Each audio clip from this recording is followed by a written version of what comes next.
ओम नमः शिवाय। आज श्रावण माह का दूसरा अध्याय हम शुरू करेंगे। तो उससे पहले सबसे पहले हम ओम श्री गणेशाय नमः ओम नमः शिवाय का जाप करेंगे और उसके बाद अब हम अपना दूसरा अध्याय स्टार्ट करते हैं। श्रावण मास का धर्म पालन। भगवान शंकर सनत कुमार जी से बोले, हे ब्रह्मपुत्र, आप नर्म हैं, आप श्रद्धालु हैं, समस्त 12 गुणों से युक्त श्रोता हैं। आपने श्रावण मास के बारे में जो पूछा है तथा जो पूछने से रह गया है वह सब मैं तुम्हें विस्तार पूर्वक बताता हूँ। आपके पिता ब्रह्मा बहुत उद्दंड थे, इसलिए उन्हें अपना 5वां सिर गंवाना पड़ा। वे मत्सरता को छोड़ मेरी शरण में आए। मैं जो कुछ बताने जा रहा हूँ उसे एकाग्रचित होकर सुनो। श्रावण मास में नियमों का पालन कर व्रत रखकर सायंकाल को 4 बजे भोजन करना चाहिए। 1 मास तक रुद्राभिषेक करना चाहिए। अपनी प्रिय किसी एक वस्तु का त्याग करें। पुष्प, फल, धान्य, तुलसी की मंजरी युक्त पत्ती और बेल पत्रों से मेरी लक्ष्य पूजा करें। कोटि लिंग पूजन करें। ब्राह्मणों को प्रेम पूर्वक भोजन कराएं। नियम का पालन करें। मुझे पंचामृत से अभिषेक अति प्रिय है, अतः उसे भी करें। इस मास में किया जाने वाला कृत्य अनंत फल देने वाला है। इस मास में भूमि पर शयन करना चाहिए। ब्रह्मचार्य का पालन करना चाहिए। सत्य बोलना चाहिए। पत्तल में भोजन करें। प्रातः काल स्नान ध्यान करें। इंद्रियों को वश में रखना चाहिए। एकाग्र मन से प्रतिदिन मेरी पूजा करें। इस महीने में मंत्रों का पूर्व श्रवण भी उत्तम सिद्धि देने वाला है।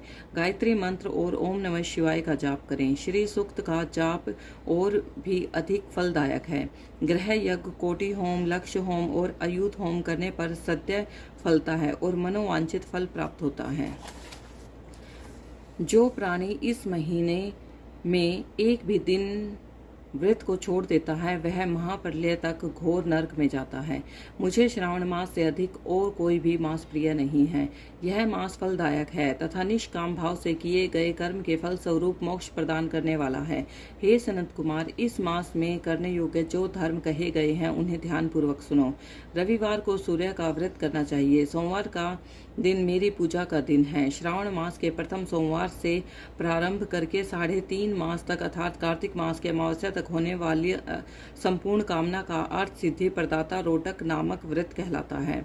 मंगलवार के दिन मंगला गौरी का व्रत रखा जाता है। बुधवार को बुध का व्रत, बृहस्पतिवार को गुरुदेव का व्रत, शुक्रवार को जीवंतिका देवी का व्रत रखते हैं। शनिवार को हनुमान तथा नरसिंह का व्रत रखा जाता है। अब मैं तुम्हें तिथियों के अनुसार होने वाले व्रतों को बताता हूँ।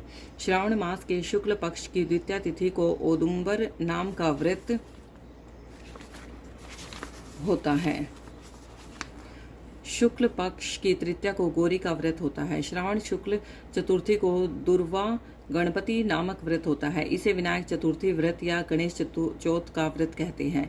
श्रावण शुक्ल पंचमी को नाग पूजन का व्रत रखा जाता है। श्रावण शुक्ल षष्ठी के दिन सुपोधन व्रत रखा जाता है। श्रावण शुक्ल सप्तमी को शीतला देवी का व्रत रखा जाता है। अष्टमी तथा चतुर्दशी तिथि में देवी का पवित्रारोपण करना चाहिए। श्रावण मास की कृष्ण तथा शुक्ल पक्ष की नवमी को नक्त व्रत का विधान है।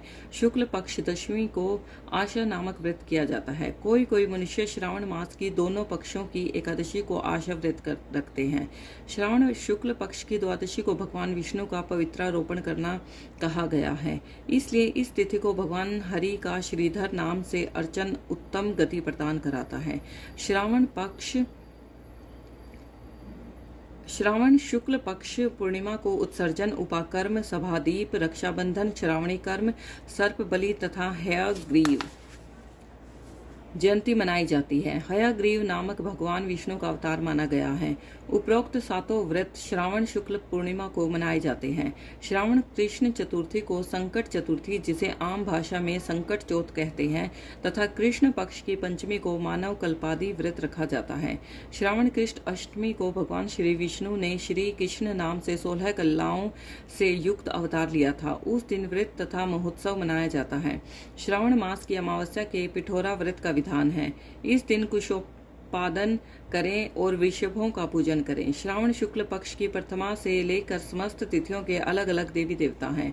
प्रतिपदा के अग्नि, द्वितीया के ब्रह्मा, तृतीया तिथि की गौरी, चतुर्थी तिथि के गणेश, पंचमी तिथि के नाग, षष्ठी तिथि के स्कंद, सप्तमी तिथि के सूर्य, अष्टमी तिथि के भगवान शिव, नवमी तिथि की दुर्गा, दशमी तिथि के यम, एकादशी तिथि के विश्व देव स्वामी हैं।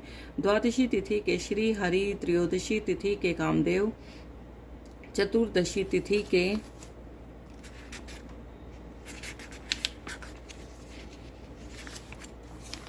शिव,